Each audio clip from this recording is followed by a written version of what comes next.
Қайырлы күн достар, менің каналыма қош келдіңіздер. Бүгін сіздермен бірге мясо по-тайски дайындайтын боламыз.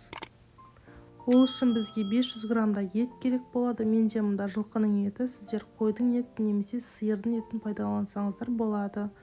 Видеодағыдай етіп соломка қылып тураймыз.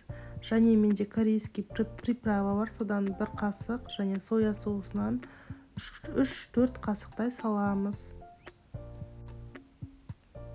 Соя соусымызды қосып, жақсылап отырып араластырып, бетін пищевая пленкамен жауып, холодильникке салқын жерге жарты сағатқа немесе жарты күнге қойып қоюларыңызға болады. Қызып тұрған табамызға май құйып, етімізді ақырын отта қуырып аламыз.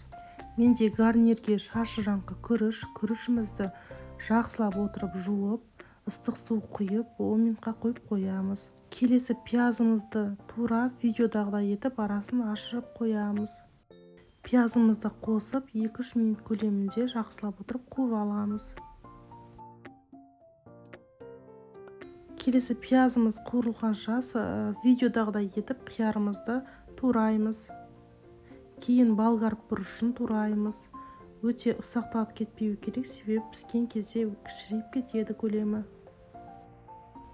Қуырылып жатқан пиязымыз бен етімізге ыстық суымызды құйып, баяу отқа қойып қоямыз.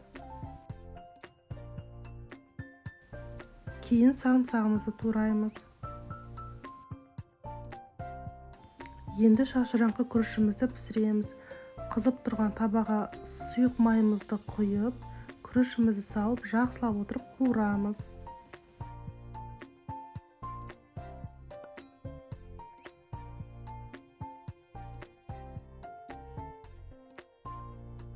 Қуырылған күрішімізге 2 стакан ыстықтай су құюымыз керек. 1 шай ас қасық тұзымызды қосып, жақсылап араластырып, күрішіміз бір қатты қайнағаннан кейін ақырын отқа қойып қоямыз. Көріп тұрғандарыңыздай күрішіміз 20-25 минутта осындай шашыраңқы болып пісті. Етімізге дәміне қарай бұрышы мен тұзымызды қосамыз. Және қиярымызды қосып 1-2 минутта баяу отта қалдырамыз. Кейін болгар бұрышы мен сарымсағымызды қосып, тағы 5 минутқа баяу отқа қойып қоямыз.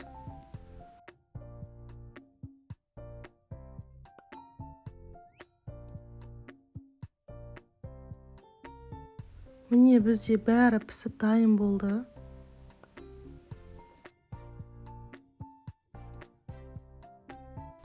Бетіне кунжуты мен укропымызды себеміз. Осымен біздің мясо по-тайски тамағымыз дайын. Өте дәмді болып шықты. Сіздерге де дайындауға кеңес беремін. Менің каналыма тіркелмеген болсаңыз тіркеліп, лайк басып, комментарий қалдырып кетіңіз.